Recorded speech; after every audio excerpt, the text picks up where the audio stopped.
Thank you, Lito. Indeed, it's a wonderful, beautiful day starting from 12:30 this morning all the way up to where we are right now. Let me now formally call this 16th Rotary Club of Manila meeting to order.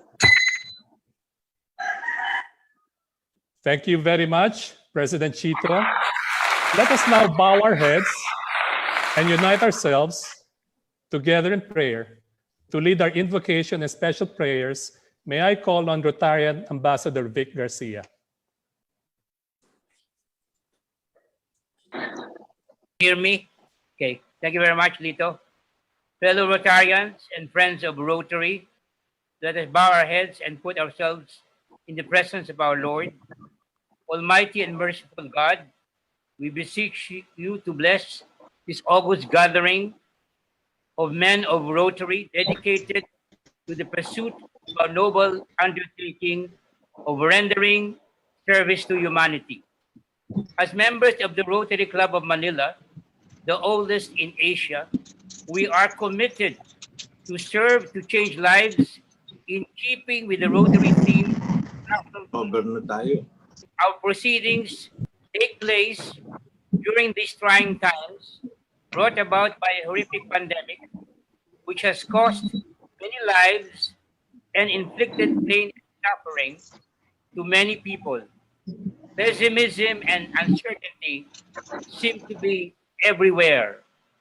Be that as it may, we beseech you, O Lord God, to give us the strength, courage, and grace to overcome the challenges that confront us amidst this COVID-19 pandemic. We are assured that through your divine protection, the situation will get better soon. Today, we are fortunate to have as our guest of honor and speaker, the Vice President, the second highest official of the land, who has launched a presidential bid. Dear Lord, bless Vice President Leni Robredo, that she may enlighten us about her platform of government, so that we as Rotarians and concerned citizens may make an informed decision on our choices for the next president in the upcoming May 2022 elections. Dear Lord, we also ask that you extend your healing hand to cure our esteemed Rotary Club of Manila members who have been stricken with illnesses. We pray that you restore them to good health so that they may rejoin our activity. All of these we humbly ask you, our Savior and Redeemer, as we glorify your name. Amen. Amen. Thank you very much, Rotarian Ambassador Vic, for the heartfelt invocation and special prayers. Fellow Rotarians and guests, please put ourselves in a position of respect and place our right hand over our upper left chest as we listen to the presentation of the Philippine National Anthem.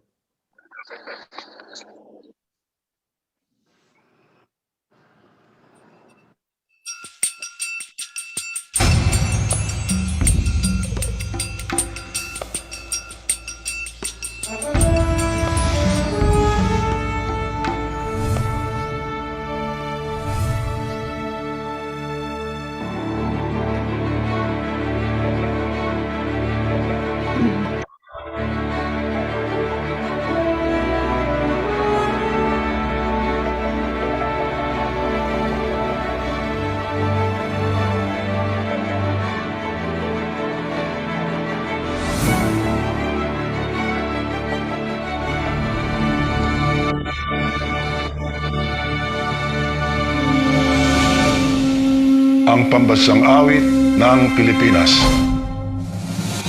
Kayang mag-ibig, etos na sinatanan, hanap ng puso, sa titik mo'y buhay. Lumang hinirang, tuwid ka ng mag-ibig, sa mandulupin, di ka masisingil, sa gagatan. At bundok na sili. Ang ikaw wagaw, ay ilan ang tulakaw, isang pagkay.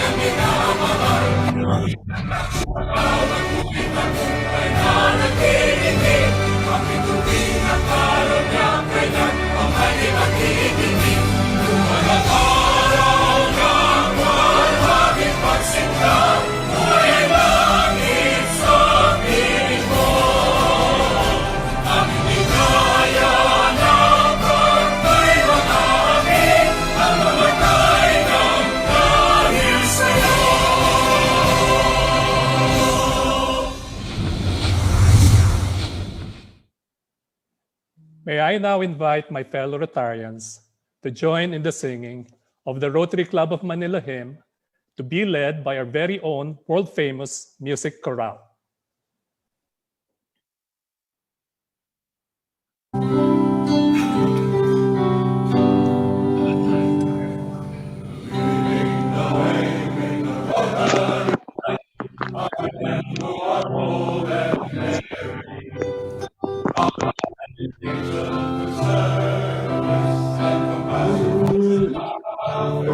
For the suffering,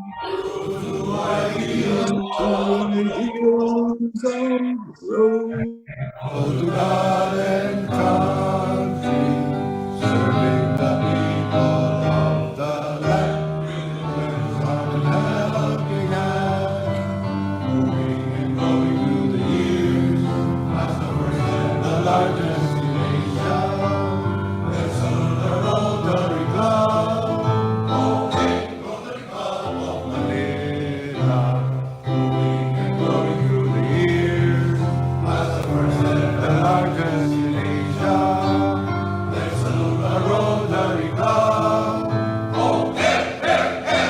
Rotary Club of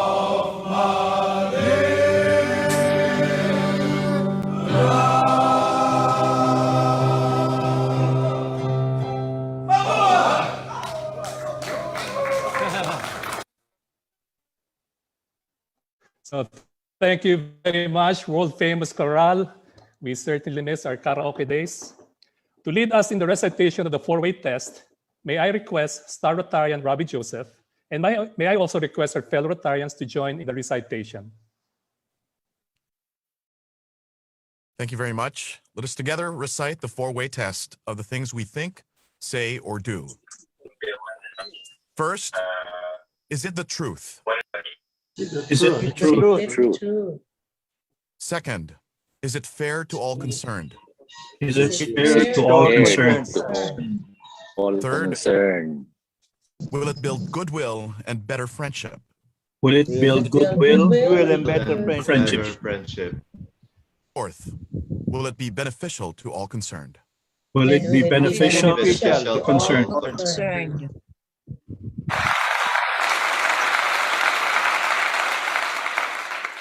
Thank you very much, Star Rotarian Robbie. You have such an excellent voice. To all concerned. Because for everyone, You're muted, Lito. Lito, we'd you're like mute. to acknowledge. Thank Okay, you. go ahead. All good. We'd like to acknowledge visiting Rotarians and guests whose clubs, organizations of affiliation are posted on the screen. In the interest of time, we are just presenting the names of those present. May we request our guests to wave their hands to the camera. And again, our apologies in advance if names of guests or organizations have been missed. Right now, we have 628 attendees. So please bear with us, and thank you again for participating in today's event.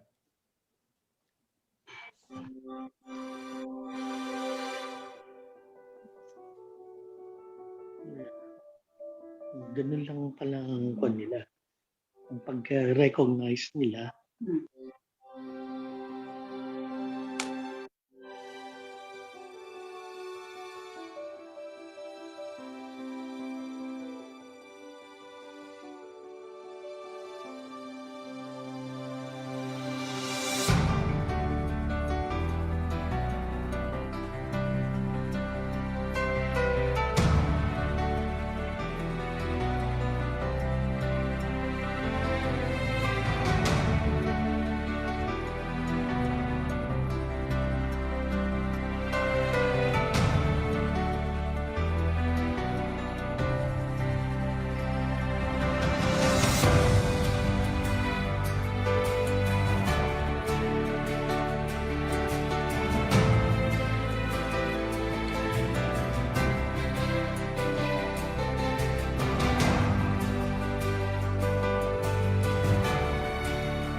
Yay.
So fellow Manila Rotarians, as perfect hosts, let's welcome our visitors, our guests for today, by offering them our welcome song.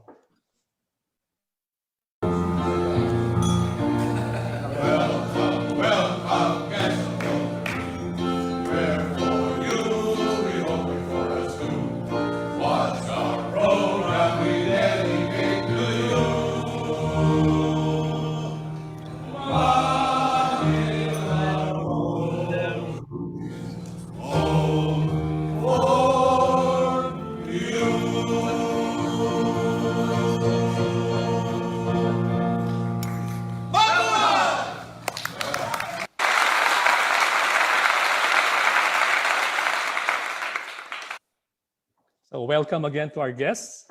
It's President's time. May I call on our President, Chito Saldariaga.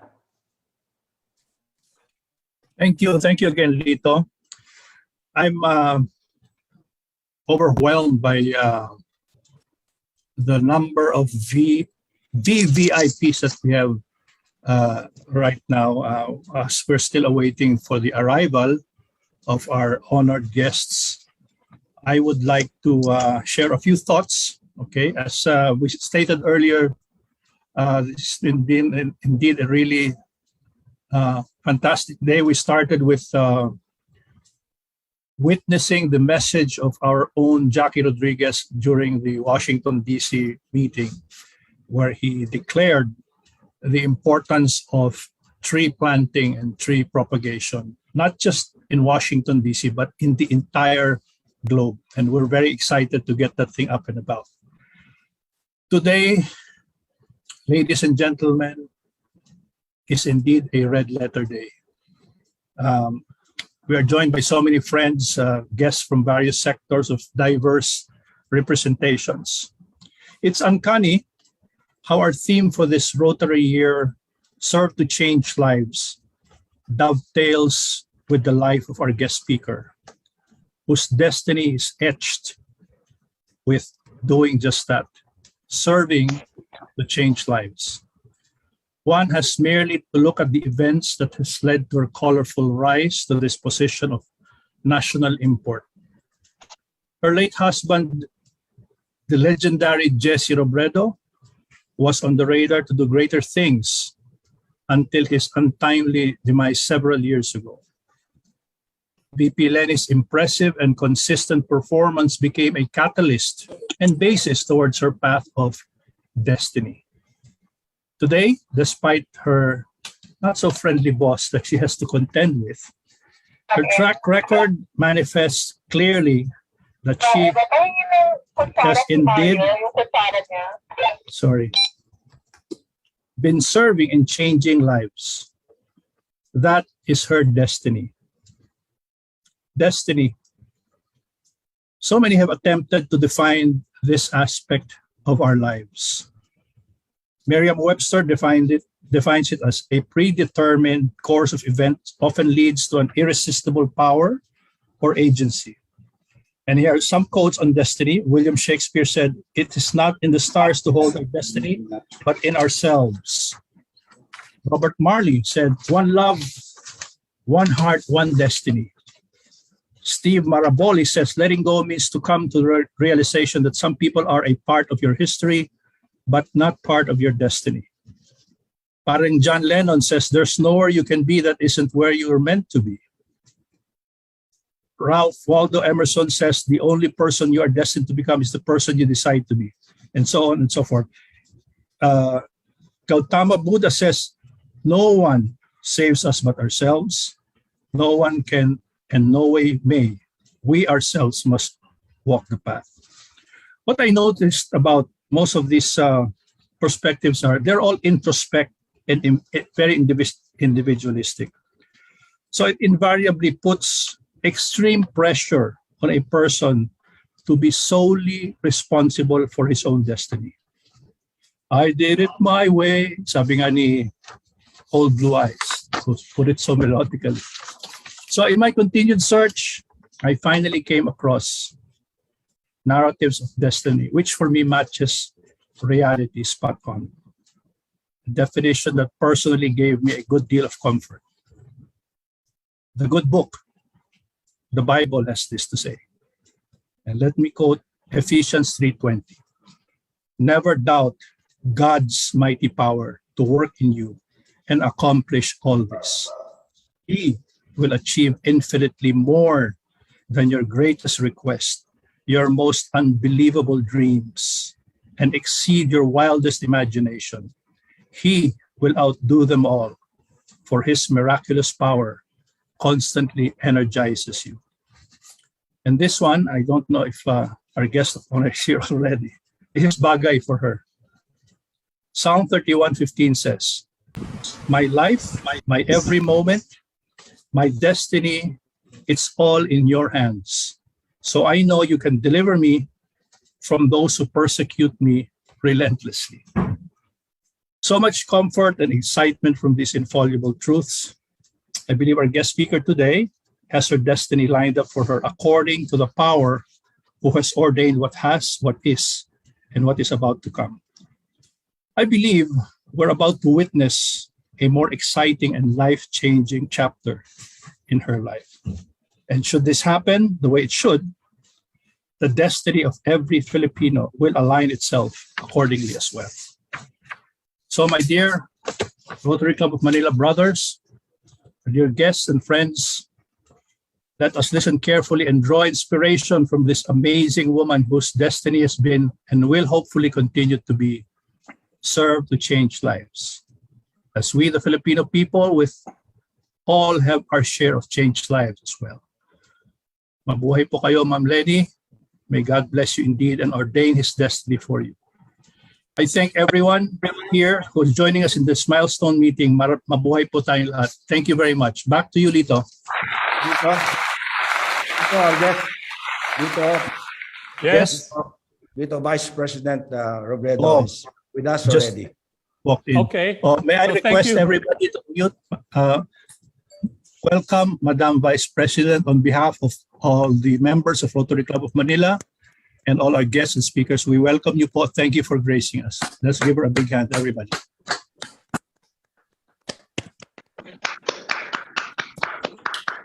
So maraming salamat ulit, President Chito, and welcome again to our Honorable Vice President Leni Robredo. And now for the highlight of our meeting, may I call on President-elect Hermie S. Esguerra, Chairman of our Program Committee, to do the honor of introducing our esteemed guest of honor and speaker. Thank you. Thank you, Lito. Good afternoon, ladies and gentlemen. The Vice President of the Republic of the Philippines, Honorable Maria Leonor Herona Robredo.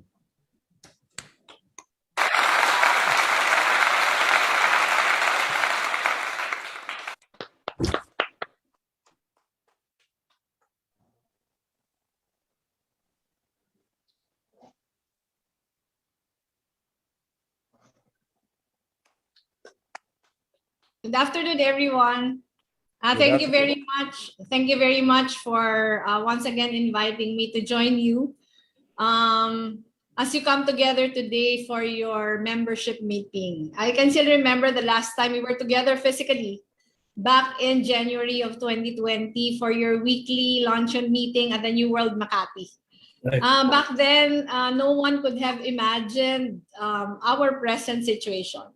Over a year and a half into the pandemic, COVID-19 cases continue to rise. Many are still dying without even seeing a doctor. Millions of Filipinos are out of work, struggling to put food on the table, doing everything they can to survive another day. We should all know by now, there is untold hunger, suffering, and death. Hospitals are filled to capacity, our frontliners are exhausted, the jobless are going hungry. Meanwhile, billions upon billions of pesos went into questionable contracts while millions of Filipinos struggle. Bad governance and corruption lie at the root of our problems, and this is the same reason why we feel as if we were left to fend for ourselves, relying on the generosity of each other to survive. We have seen this in the bayanihan spirit of the Filipino over the past year.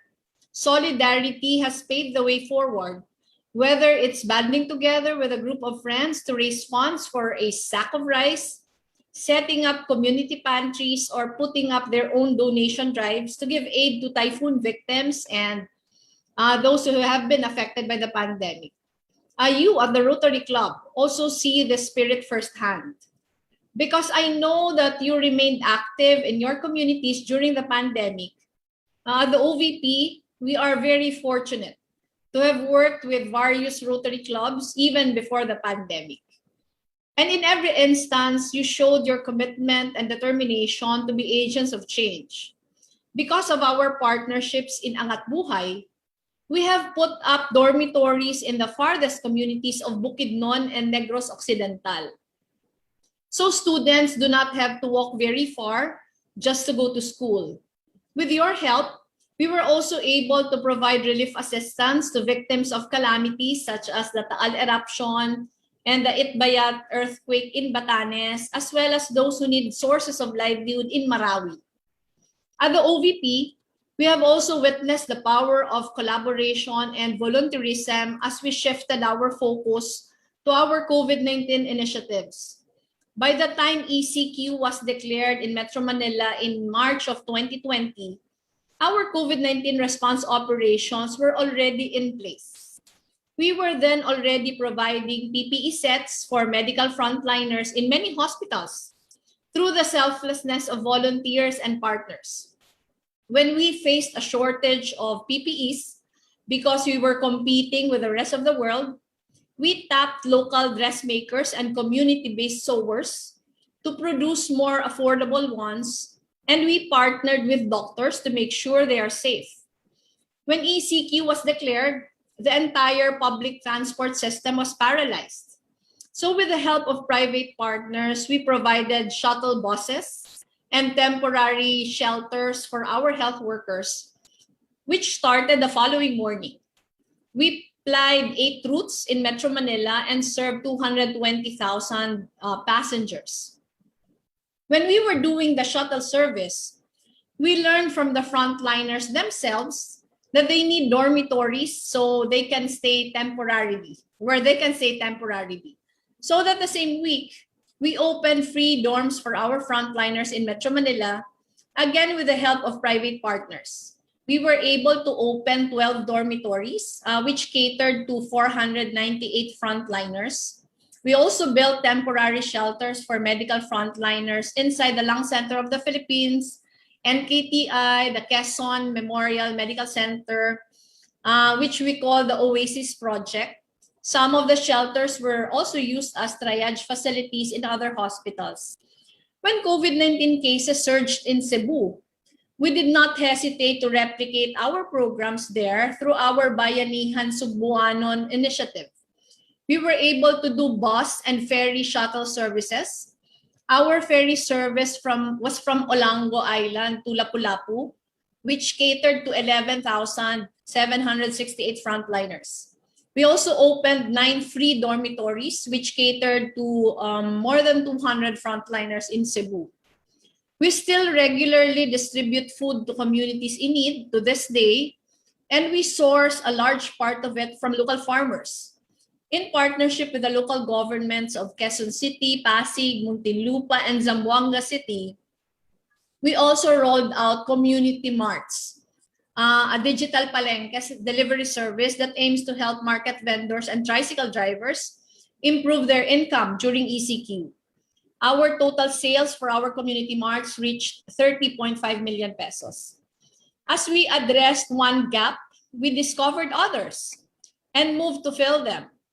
After the Department of Education announced the shift to the blended learning modality, we immediately launched Bayanihan Eskwela. It began with a simple gadget donation drive, but eventually branched out into 3 other initiatives given the enormity of the need. First, we teamed up with academics and creatives who gave their time and skills pro bono to produce instructional videos which help both students and parents adjust to blended learning. Second, we also set up community learning hubs.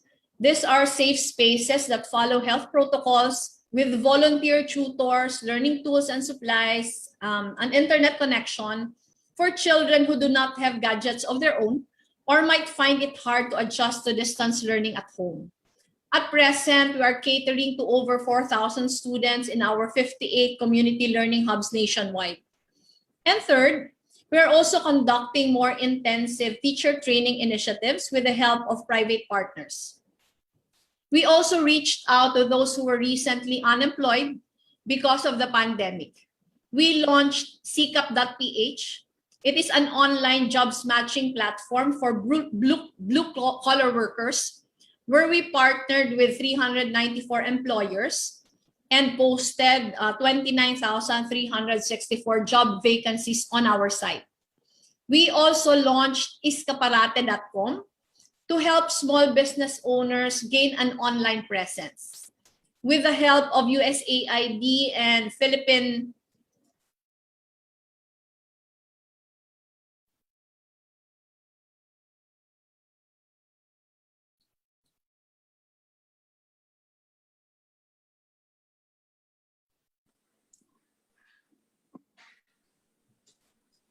Sorry about that.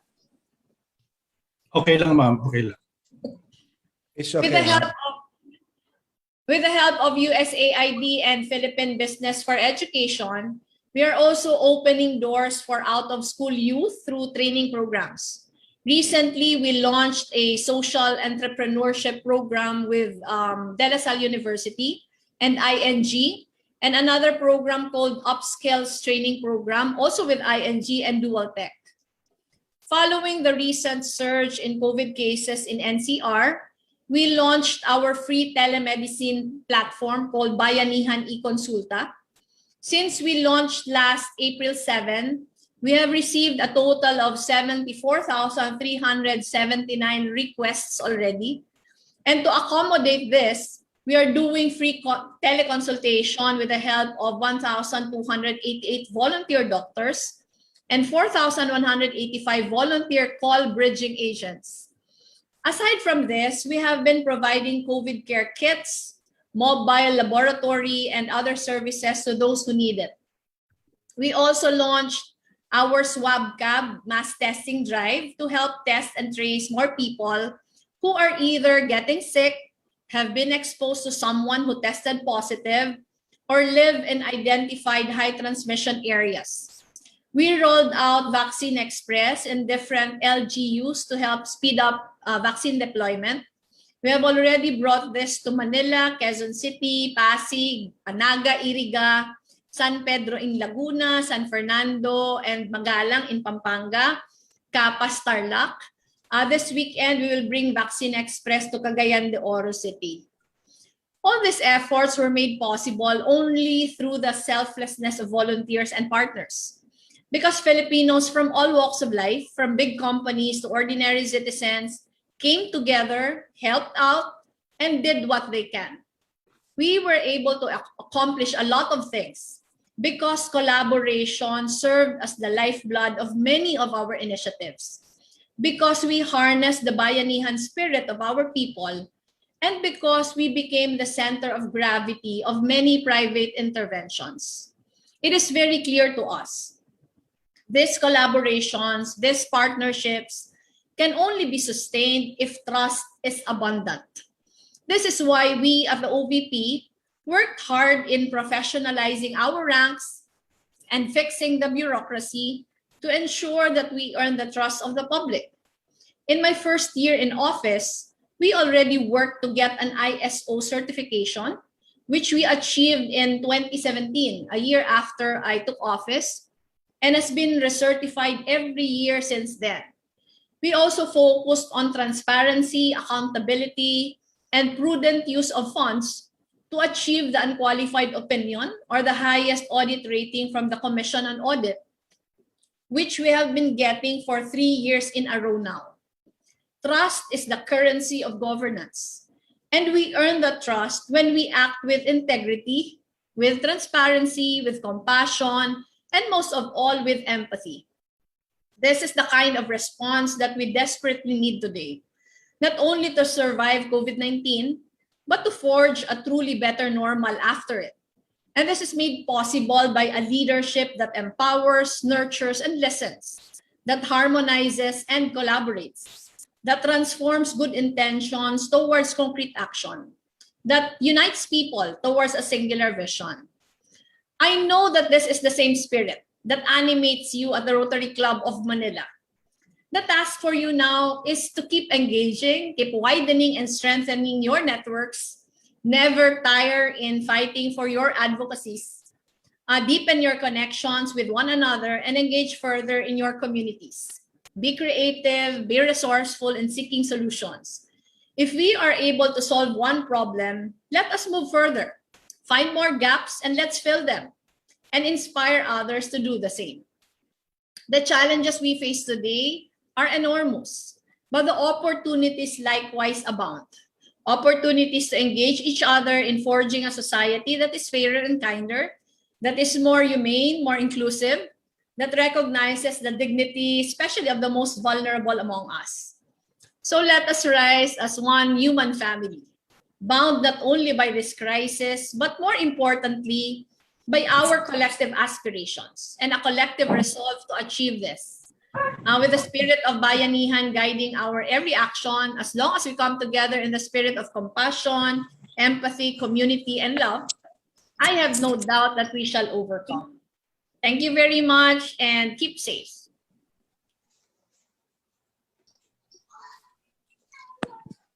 Maraming salamat, Honorable Vice President Leni Robredo, for that enlightening, empowering, and inspiring talk. Our esteemed speaker has consented to an open forum.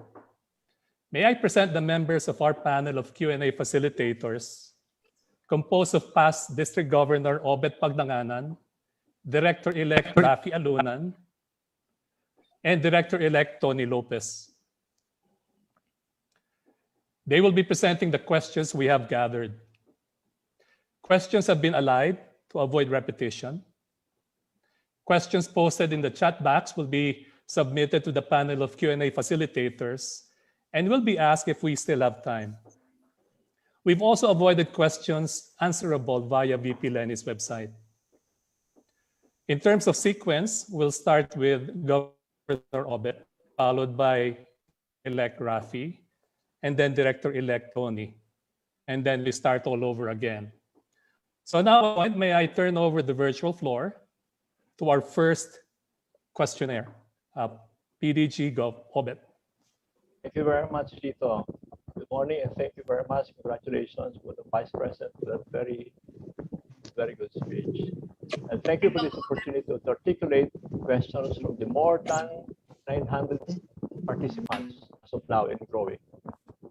For the first question, ma'am, the Philippines is presently the world's largest importer of rice, even surpassing China in 2019, and it started to import huge quantities of pork, vegetables, and fish. Meanwhile, the aging Filipino farmers, fisher folk, with average age of 58 years, constitute 70% of the poorest of the poor.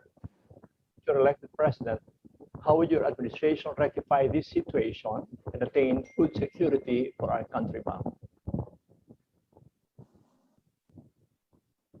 Thank you for that. Thank you for that, Gov. Obet. Agriculture will definitely be one of the top priorities of the administration if you make it. It was one of the reasons why Senator Kiko Pangilinan was chosen to be my running mate, because agriculture and food security has always been his paramount advocacy. Our goal now is to make sure that this health crisis does not turn into a food crisis. So we need to invest heavily in the agriculture sector, particularly in technology and farm-to-market infrastructure. Agriculture has not been prioritized in the past 25 years because primarily, if we include factors such as food processing, other agricultural services, transport, trade, finance, packaging, we will see that 35 to 40% of our economy is rooted really on agriculture. Prioritization of import and prioritization of import and import liberalization. If we take a look at Vietnam, China, and Thailand, they have completed the World Trade Organization design of import liberalization, and they were successful. Because they passed laws for this. The WTO design includes market access, domestic support, sanitary systems to prevent entry of diseases, etc. In the Philippines, economists are committed ideologically. Consumers will benefit because producers will be forced to be competitive. But why is rice from other countries much cheaper? That is because of subsidies and government support for other countries. In the Philippines, radical market access is being applied, not domestic support subsidies. According to the Agriculture and Fisheries Modernization Act, there should be consultations with stakeholders, but when we talk to them, they would always say that it has never happened. Senator Kiko passed the Sagip-Saka Act, and there should be laws for domestic support, and there should be buffer funds, etc. Our laws contain a lot of provisions to help domestic production, but there is a lot of problem with operationalizing what is in the law. So we must employ an effective governance in agriculture, and we can do this by extending adequate and sustained budget support. I will also have to empower and capacitate our farmers and fisherfolk. We can do this by building, all the necessary infrastructure, farm-to-market roads, installing shared service facilities. They also must be given access to technology so they can modernize, scale up, and speed up their operations. We need balance, not just by focusing on rice, but by also including corn, coconut, etc. Hindi rin kailangan kunin sa rice ang pera. Increase the budget para hindi mag-agawan. We must also ensure proper and effective use of funds, upgrade partnership with local government units, share more responsibilities and resources, especially in the light of the Mandanas ruling, which will be operationalized next year. Strengthen and institutionalize stakeholder representation and participation in planning, implementing, and monitoring programs. Calibrate imports on deficit. This has been the complaint of many of our farmers, even livestock producers, that they have been suffering because of the import liberalization policies of our government. Just to share with you, in closing, just to share with you what we have been doing at the OVP. We have been doing a lot of interventions as far as farming communities are concerned. Our main focus is training our farmers to be entrepreneurs. What we do is not just capacitating them, but influencing them in the kind of crops that they will grow, which is more attuned to the demands of the market. We're doing a lot of programs on this. We we are using the Jollibee model where farmers are linked to institutional buyers. They do away with middlemen. They have more say in the prices. They earn more. But at the same time, the more important part is there is a steady market already, and prices are more steady. So this has been very successful as far as our farming communities are concerned, and this is really a model which can be scaled up. We have just had a briefing with a meeting with farmer groups the other day in the office. This is something that really interests them. So there are a lot of things that need to be done. And one of them really is the most basic is make sure that there is enough budget for agriculture. Thank you, ma'am. Thank you very much. May we call on Director-elect Rafi to please ask the next question. Good afternoon, Madam Vice President. It's good to see you again. Yes, nice to see you, Sec. We truly live in interesting times, as you said. Our intergenerational problems, such as poverty, corruption, and malgovernance, are compounded further by existential issues such as human-induced climate change, coronavirus pandemics, global recession, and armed conflict amongst the big powers. After 5 years in your post, preparing for the possibility of taking over at any time, should an emergency arise or when elected to the highest post, have you been able to develop a mental blueprint in addressing the root causes of these intergenerational problems and existential risks to national survival? If so, may we know the brushstrokes of such a blueprint? Perhaps you can just choose one item like corruption, which is so embedded in our national life. Sec, when I assumed office in 2016, we already were very much aware of how limited the mandate and resources of the Office of the Vice President will be. But we prepared the office to make it a model of governance. I was telling everyone a while ago, I mentioned in my speech a while ago, that one of the things that we really took care of was really professionalizing the office, professionalizing the bureaucracy, because I feel that it is one of the biggest contributions any office can give to the Filipino people. Services for, the conduct of our operations, the way we serve our people will be much better and more efficient if the bureaucracy if the entire bureaucracy is professionalized and managed well.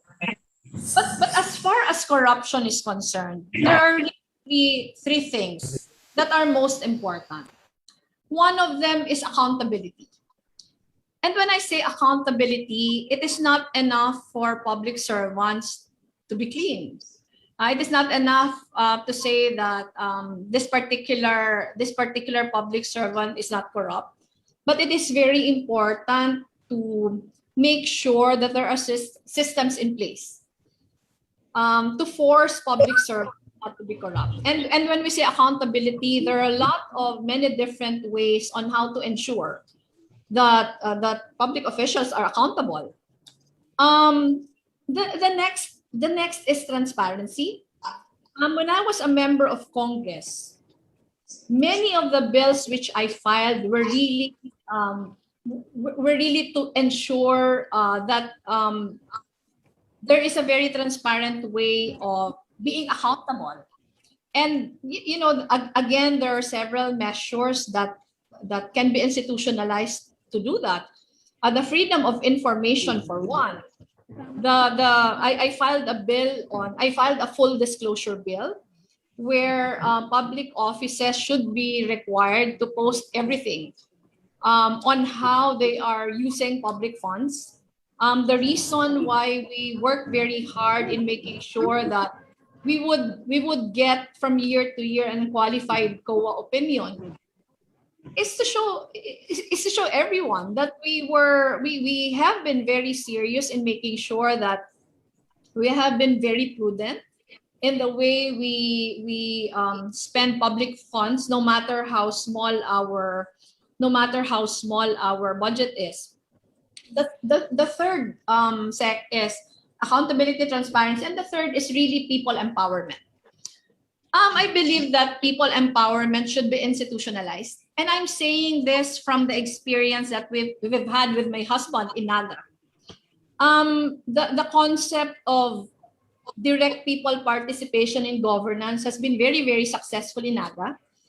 A People's Council was formed, and this People's Council was like a parallel council for government, meaning to say people have a platform where they can directly participate in planning, in monitoring, in evaluating projects. Budgets are not passed before they are presented to the People's Council. You know, the very concept of when ordinary people are there to monitor every single thing that government is doing, then government will be forced to be, government will be forced to be very faithful in the way it conducts its regular business. And our experiences in NAGA, we try to replicate at the Office of the Vice President, and we have been very successful. It's something, again, that can be scaled on a national level. I have come across many local officials we've mentored, and in their own capacities have tried to replicate our programs, and they have been very, very successful as well.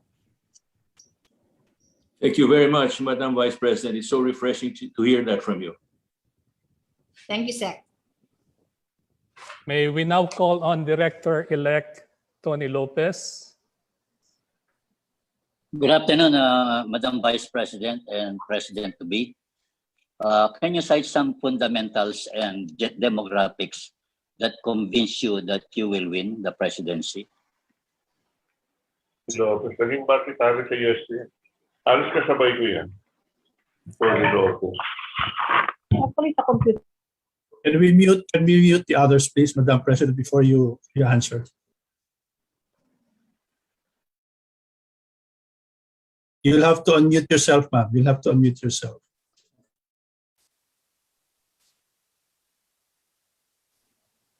Okay, you're on. Okay na. Ako, sir, just to give you an maybe I will have to provide context first. I never really intended to run. I felt like I did not have enough resources. The last 5.5 years have been very difficult for me as far as having our party has been decimated. We have not had the opportunity to really deal with many different areas which can strengthen my political reach.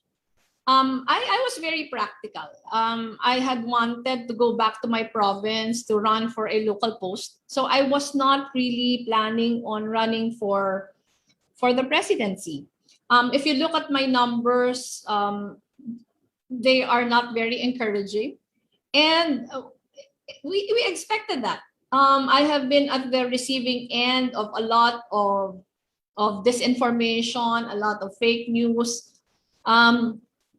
Sabi ko nga, if I will describe the 5.5 years that passed, sabi ko parang ako na-hazing. Parang ako na-hazing for 5.5 years with a protest before the Supreme Court. My being booted out of two government positions. The first one was as HODC chair, and the next one was as ICAD co-chair. So talagang we weren't expecting this. In fact, I was so active in trying to trying to do unification talks, because I felt like it would have been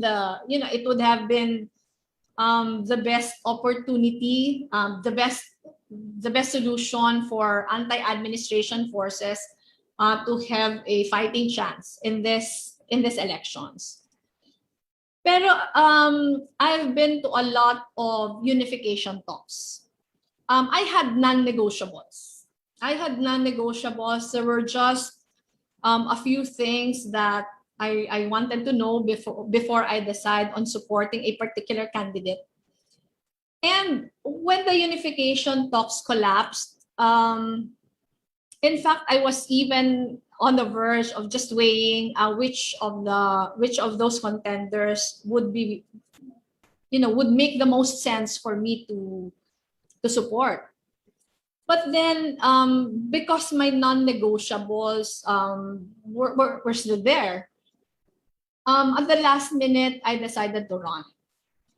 And running and having a very difficult fight is not something that's new to me. When I ran for Congress in 2013, I was running against a well-entrenched political dynasty in my province. And yung surveys talaga noon, wala akong chance to win at all. I just lost my husband. I did not have, I think I mentioned this already to you in one of my speeches from way before, that my district was 7 towns plus 1 city. Lahat na mayors hindi para sa akin kasi kalaban ko incumbent. Isa lang yung mayor out of the 8 LGUs. Less than 10% of the barangay captains were for me. Pero yung sa akin kasi what I was able to prove is that yung resources will help you, but it's not the end all and be all of everything. If you do an honest to goodness campaign where you allow people to get to know you, hindi imposibleng manalo. So my win in 2013 was the one which gave me the strength to say yes to the vice presidency run. Nung vice presidency run, I started at 1%. I was number 6 of 6 candidates. When I was at 1%, the front runner then was at 40%. So halos imposible, but I used the same kind of campaigning that I did in 2013. And that was really go out of my way. Sobrang sipag ko po magkampanya, go out of my way to reach as many people as possible. And my trajectory during the 2016 elections was pataas talaga, and it was very encouraging in the sense na I think when the official campaign period started, I was already third place. After the first debate, I was at 2nd place. And then last 2 weeks of the campaign, I was already in the 1st place. So I do understand that the 2022 elections is different. It's different because it's for the presidency. It's different because I don't have a political party anymore which can provide a vast machinery. So talagang it's a big gamble. Pero I would have to be very honest with you that during the announcement last Thursday, we did not expect the kind of reception that we have been getting now. Meaning to say, we knew that my supporters will be happy with the decision, but what we were not prepared for was the deluge of volunteers that we are now getting. So even if my numbers are still low now, everything is upbeat. The momentum is there. There is absolutely no guarantee that we will make it during the elections. But if we fight smart, if we will be able to put up a really honest campaign, I am very hopeful about it. How different a president would you be? Because our women presidents had really a bad time. They were faced by coup, economic crisis, destabilization, and a military that lacked discipline. How will you contain them? It is very, very difficult to go into specifics now. How different a president will you be, ma'am? To the 2 other women presidents? Or to How all the different other a president will you be? Madam Vice President? Compared to all the other presidents, sir, or just to the two women presidents? How different a president would you be, ma'am? I don't think Tony's hearing the clarification. Maybe VP Leni, you can answer it in the context of all the other presidents and in particular of the two prior female presidents. Yes. Tony is having a bad connection. Oh, okay. Okay, I'm sorry about that, sir. You know, this is a very extraordinary time in our history. Unang-una, we're in the middle of the pandemic.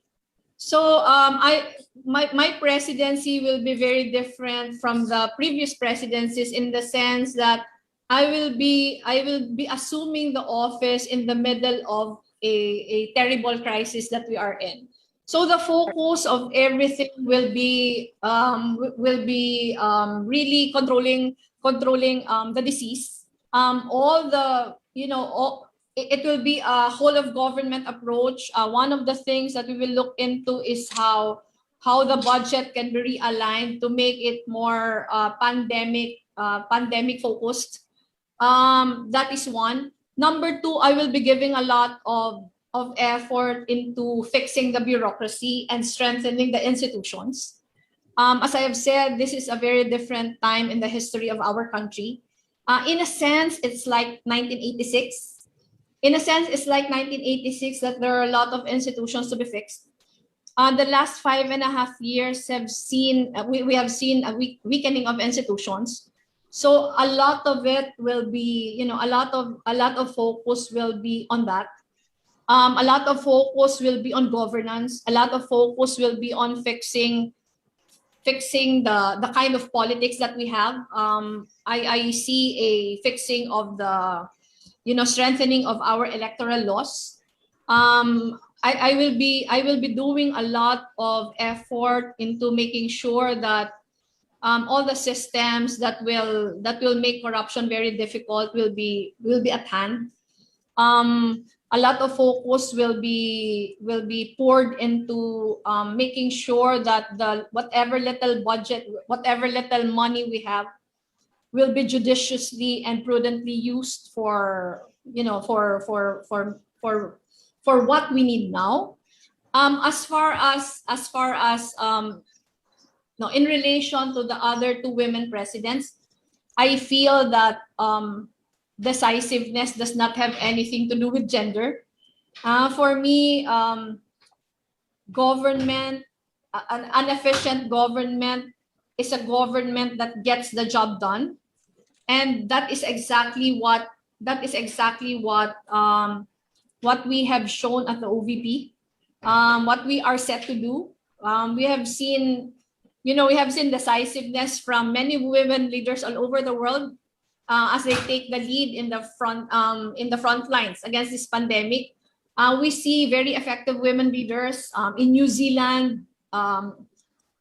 We see President Tsai Ing-wen of Taiwan, Chancellor Angela Merkel in Germany. All of them are being recognized for the speed and effectiveness of their leadership in the time of COVID. They are rising to the occasion, finding ways around obstacles, and quickly adapting to the crisis.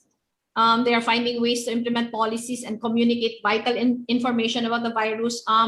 Their collaborative, empathetic leadership has brought them through the entire pandemic. I think this also bears pointing out, because it is easy to equate being a strong and decisive leader with brashness and aggression, with a loud, domineering style of leadership. But for me, that kind of leadership more often than not disempowers and frightens others into silence. This should not be the case. Being a strong and decisive leader means nurturing and empowering others to become the best version of themselves. It means channeling strength without bluster in a manner that is firm yet dignified and compassionate, empathetic, and thrives quietly yet decisively amidst adversity. I think we were able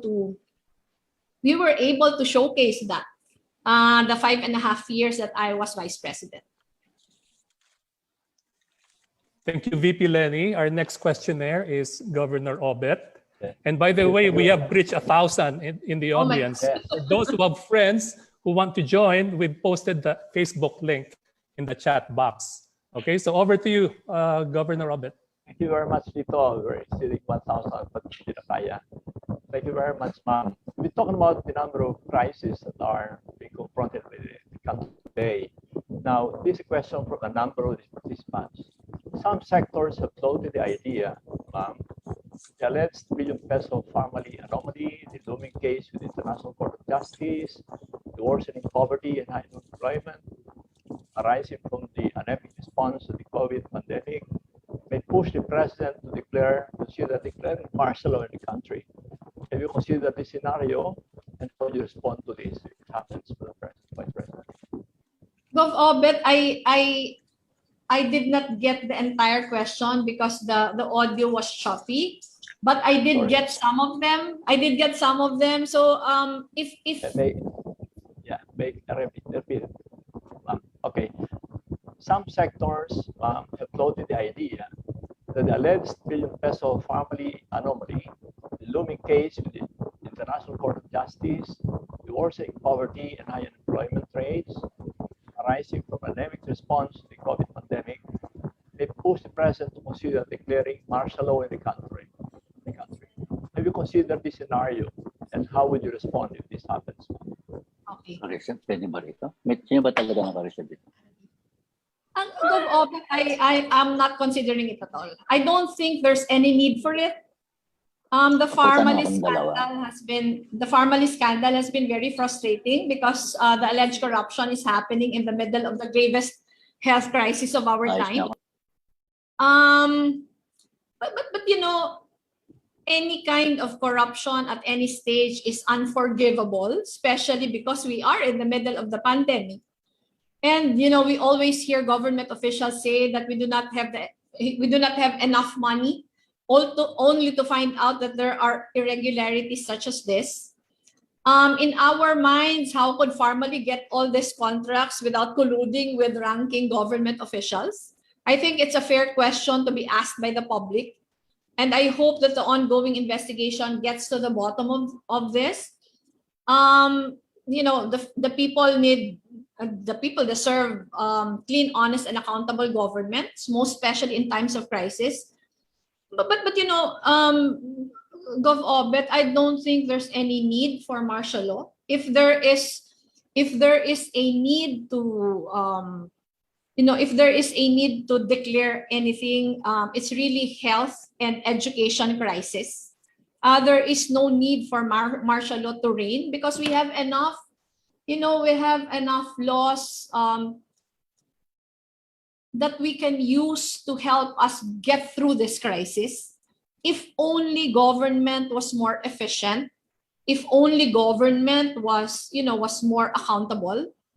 I have been pushing for government to declare an education crisis since last year. We have been faring very, very badly in many of the international surveys as far as education is concerned. That's one thing that needs extraordinary means. The health crisis is here already, but it's something that can be solved by good governance. There are a lot of things that we can do now, which does not necessitate emergency powers. There's a lot of people are already raising their hands.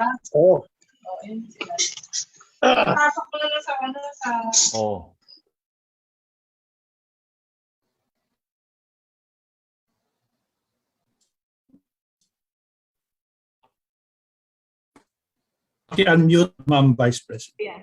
A lot of people are already raising their hands and offering to help. And I have said this in my speech already a while ago, that it is just important for government to be the center of gravity of all the initiatives that are happening in our midst. It's not like we need emergency or extraordinary powers to do that. We have the Bayanihan laws already. We have enough laws to help us pull through this crisis. We just need good and effective governance. Thank you very much, ma'am. Thank you. Another wonderful answer. Thank you. Rafi, next. Over to you, Director-elect Rafi. My next question, Madam Vice President, is on foreign policy and national interest. In July 2016, the Philippines obtained favorable rulings in most actions to the arbitral tribunal against China's fictitious 9-line and its contemptible, intrusive, coercive, and destructive behavior in our EEZ. Subsequently, the incumbent administration chose to focus on an independent foreign policy posture as stated in Article 2, Section 7 of the Constitution. Unfortunately, many see it, rightly or wrongly, as neither independent nor balanced. My question is, what are your thoughts on this? Will you sustain the policy posture? And in what ways will it differ in practice under your presidency? Secretary, for me, it will always be more beneficial to us to have an inclusive and independent foreign policy as opposed to one which favors specific countries. But that being said, for China, we will collaborate with them in the areas that we have no conflict, such as trade and investments, much like what Vietnam has been doing. But when it comes to the West Philippine Sea, we cannot deal with them without their recognition of the arbitral ruling. For example, we only agree to joint oil exploration with them if there is first a recognition of our rights as declared by the arbitral tribunal. As for the United States, being one of our oldest allies, we will continue strengthening our relations with them, especially given the fact that a lot of Filipinos are working and living there. But we want to create better ties, especially in the areas of protection for our citizens, increasing exports, bolstering trade, military and intelligence capabilities, and of course, protecting the West Philippine Sea. We also need to strengthen our diplomatic relations with our other allies, the ASEAN countries, EU, Great Britain, Australia, and all the others. And in countries where there are large concentration of OFWs, we do all we can to cement bilateral agreements with them to ensure the protection of Filipinos and to ensure satisfactory labor conditions for them. We will be open to working with everyone so long as it is, of course, to the best interest of the Filipino people. Thank you very much, Madam Vice President. Thank you, Sec. Tony, you are next. Yeah, Madam Vice President, I must say you are very good. You are super good. And Thank you, sir. You are super good and you really are surprising me. You know how to answer elegantly, flippantly, substantially. Now, my question is this. 30 million of our voters do not have a job. They want their jobs right now. What can you offer them, ma'am, aside from palliatives and slogans? You know, it is very difficult to overpromise. But one thing that will bring jobs back is to make sure that the pandemic is under control.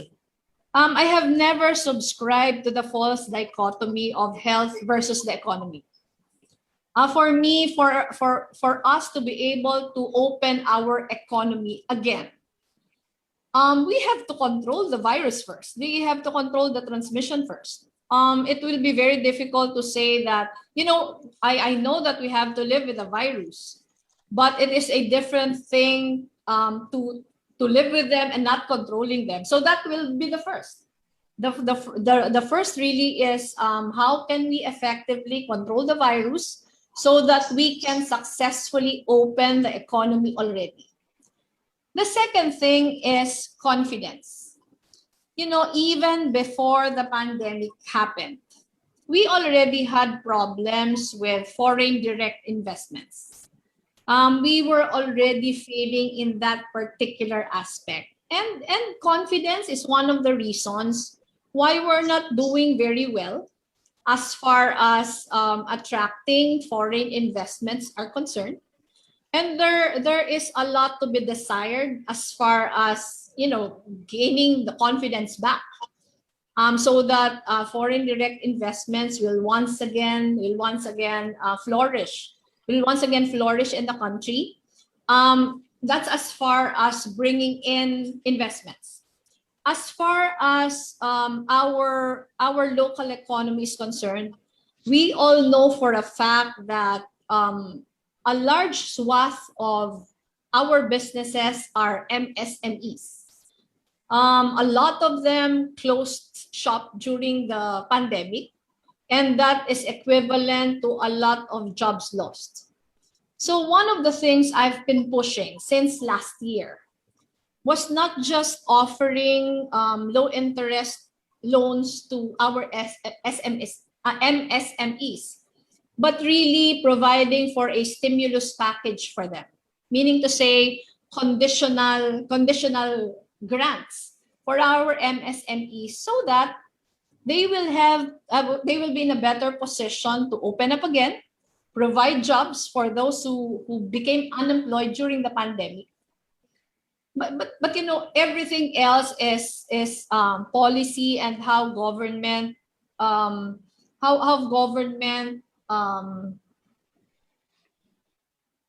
inspires confidence. And to inspire confidence, we have to make sure that corruption is in check. We have to make sure that we are offering our businesses a level playing field. We have to make sure that opportunities are fair and are equal as far as businesses are concerned. So it's a whole lot of many different moving parts.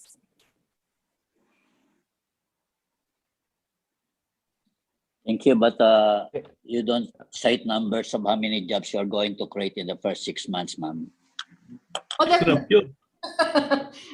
Sir, as I have said earlier, I do not want to overpromise. I just can promise the number of jobs without really understanding what is the exact plane that we are taking off from. I don't have enough data to say that we have this much money to infuse in this particular activity. So as I have said, it's many different moving parts, and one thing I can promise is I will make sure that my administration will inspire confidence as far as the business sector is concerned. Thank you, VP Leni. Thank you, Tony. By the way, for everybody's understanding, VP Leni did not receive our questions in advance. And probably that's the reason why veteran publisher Tony Lopez is impressed. So anyway, let's move on to Governor Obet. No? Yes. Madam Vice President, thank you, Lito. After failed attempts. By the way, for everybody's... so anyway, let's move on to Governor Obet. Thank you, Lito. Madam Vice President, thank you, Lito. Madam Vice President. Oh, I think there's some audio problem. Can you hear me, ma'am? Yes. After failed attempts to unify the opposition, you filed your COC for president and chose Senator Kiko Pangilinan as running mate, who declared that he'll be willing to give way to someone who may be deemed to enhance the team's chances of winning. Are you still open to the possibility of uniting the opposition at this stage, Madam Vice President?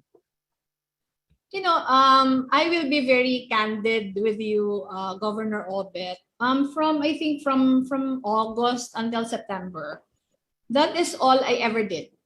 I have been visiting many of the contenders. I have been visiting many different people in an attempt to unite the opposition.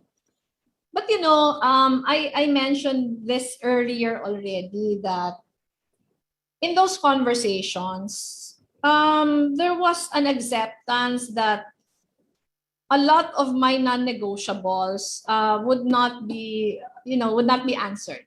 I of course I cannot reveal the details of all the discussions. I cannot reveal the details of the discussions, but while unification was a very important objective, objective of all those talks. There was a limit. There was a limit to what we can unify behind. When I decided to run for the vice presidency, it was my signal to move on already from all attempts to unify the personalities and the parties. But one of the things why I'm sure you have heard of it already, that I decided to run as an independent. My decision to run as an independent was really to send a very important message that we are open to those who want to join our cause, to share our vision of better governance for the country. I am still honorary chairman of the Liberal Party, but running as an independent was our symbolic way of showing this openness. We have seen where hateful and divisive politics can lead our country, especially during the pandemic. And my personal take on this is that now more than ever, we really need to put our people's welfare first before politics. We have been pushing for inclusivity, and we have already started doing this after I filed by reaching out and talking to those who are not members of the party. From the start, as I've said, from the start, our goal has always been to forge the broadest unity possible. But the 2022 elections is not just about me or our party or within the personalities. It's really the collective power of the people. So we have already finalized our slate. I have not been authorized to reveal it first, but if you look at our, after we announce our senatorial slate, you will see that our slate is composed of representatives from many different parties. At most, we would only have, I think, 3 from the Liberal Party. So if unity was not possible among the presidential contenders, I have not given up on unifying our people. And we have seen from the response after the announcement and after the filing that we have been getting support from people who belong to different parties or people who were apolitical at first, are now volunteering to help join our cause. So we are very hopeful that unity is still possible, maybe not among the presidential contenders, but definitely among many different kinds of people from different political affiliations. Ma'am, you talked about inclusivity. May I just ask you a follow-up question? You're doing very well in the surveys, according to the statistics, and this is a question from many from the floor. You're doing very well with the ABCs, but there are about 50 million voters who are not even social media members. And how do you plan to reach out to them and win the support of the DE demographics, who constitute a great majority of the voters, Madam Vice President? Gov Obet, I also thought before that I was doing very well with, because the surveys would be ABC, then D and E. With D being the biggest voting bloc. I always thought that I did best in the ABC category, but if you look at the numbers, that's not the case. If you look at the numbers, I do very well with the E. But I'm not doing well with D1 and C. Nakalampo kasi siya ABC eh. So we don't really have a good enough imagination na ilan ba dun sa ABC yung C. Pero I'm not doing good with D, and we've had many briefings already from survey companies, and they're saying that this is the population block that are on social media. So yung C saka, because there's D1 and D2. Yung C and D1, that's where I am not good at all.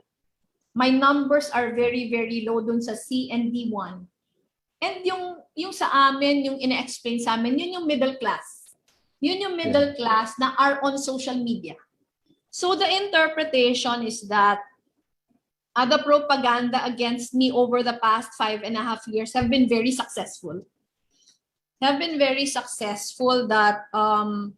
this is the bulk of the voters, and this is the bulk who think that I am no good at all. So that is where we will concentrate our efforts now. We continue to reach out to the A, B, and the E, but we will pour in a lot of time and investment on the C and the D1 who are on social media. And because we do not have the resources for that, we are relying on volunteer support, which we have a lot of. It's a good problem for us. After the announcement, we have been deluged with volunteers, and we are trying to harness the enthusiasm and the energy of our volunteers. So we want to have stronger social media presence. But it's not like the social media presence that have been that was being pushed by some parties.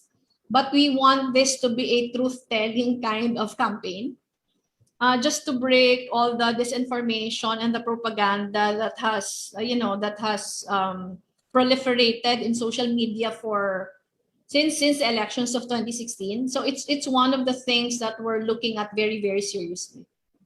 Thank you very much, ma'am. Thank you. Thank you, VP Leni. We understand you have time constraints. Yes, so, I have a 1:30 meeting, sir. Okay. Might you be, so I guess one more question will not suffice. One more will suffice? Yes. One more. Okay. It's 1:27 kasi, and then we still have a minute of, sharing something with you. So over to Director Rafi, please.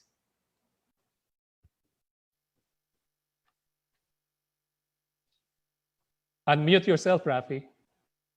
Please unmute. Okay, can you hear me now? Okay. All right. I hope this can be answered in 3 minutes, ma'am. The first 100 days of a president is traditionally meant to hit the ground running and lay the presidency's cornerstones and foundations to define it.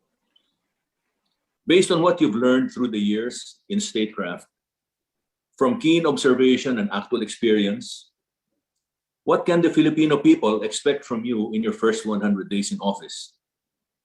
What matters to you most that you'd like to have the most impact or imprint on society? The first question, Sec Rafi, is because we are in the middle of the pandemic, the first order of business really be controlling the pandemic, focusing all our efforts on decreasing the number of COVID cases dramatically so we can fully reopen the economy. And to do this, we must realign the national budget so that it will be more akin to addressing the pandemic. We will be coming in from a set budget already. This means realigning the budget, allotting more funds for healthcare services and facilities, COVID-19 response, social services for Filipinos. This also means improving access to hospitals, building more facilities if needed, improving infrastructure to access COVID vaccines, the logistical support for vaccines. Time and again, I have said that health is the front-end domino. We address it and the rest of the challenges become less daunting. We will have a comprehensive plan. We already have a comprehensive plan on testing, tracing, treating, vaccination. We will empower our healthcare system, take better care of our medical frontliners, vaccinate as many people as possible. But to the next question, I have always said that it is good governance. It is really good governance that will pave the way for a better Philippines. It is good governance that will give the necessary changes that we have been dreaming of. So one can expect a real focus on strengthening institutions, on cleaning the bureaucracy, setting platforms to ensure that good governance is in place. It's really changing the entire culture of politics and governance in the country. It's giving more space for people to directly participate in governance, more institutions that will make sure that transparency and accountability will be primordial. So it's many of those things. Vice President, can I ask a question, Vice President, before you leave? Pwede pa ba talaga? Can I ask one question, Madam? Sorry. One question, Madam President. I'm being called to the next meeting already, sir. They're here already. Yeah. So Let's proceed. Let's proceed. Let's program. I promise po, if you can leave na lang in the chat box, I can send the answers later. Yes, VP Leni. That's my question actually is very simple. My question actually Tony, she has to go. Yes, to go. Yeah. Sorry, okay. Tony. VP Leni has to go. We have to give the. It just requires a 3-word answer, ma'am. Thank you, Madam Three-word President. answer. Maybe now move on to Vice President-elect Sec Reggie Yu for the presentation of the club's token of appreciation. Well, unfortunately, VP Leni has to go. So sorry about that, Secretary Reggie Yu. So I guess we move on to closing. Lito, you can continue na lang with the awarding. But VP Leni is not here. Si Leni. Yeah, nandiyan pa. Sige, Lito. You can Sige, so so let's now call on Vice President-elect Reggie Yu for the presentation of the club's token of appreciation, the Rotary Club of Manila Centennial Coffee Table Book, and the Certificate of Appreciation to our Honorable Speaker. Okay, so on behalf of the Rotary Club of Manila, we'd like to thank you very much, VP Leni, for gracing our inaugural Presidential Forum Series. Your vision for our country is indeed far-reaching, and your plans are clearly articulated with candor, honesty, and substance. You have been a friend and an ally to Rotary, and we look forward to working with you again in the near future. That said, the Rotary Club of Manila wishes to confer this Certificate of Appreciation to the Honorable Maria Leonor Herona Robredo, Vice President of the Republic of the Philippines, for gracing our General Membership meeting today. Given this 14th day of October 2021, during our 16th General Membership meeting, signed Chairman Hermi Esguerra and President-elect, who is also our program's committee chairman, as well as Felix Francisco Chito Zaldariaga, our life-changing president, and of course, attested by yours truly, Reggie Yu, as the club secretary. Thank you very much. Mabuhay po kayo. Maraming salamat muli.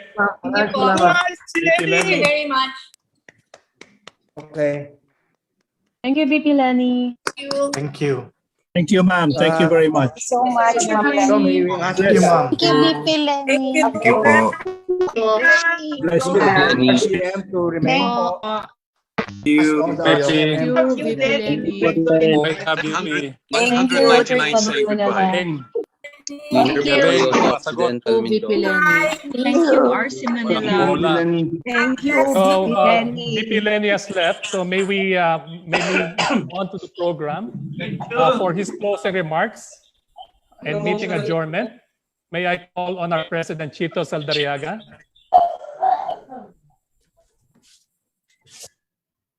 Chito. Thank you very much, Lito. Thank you very much indeed for having so professionally and smoothly managed this meeting.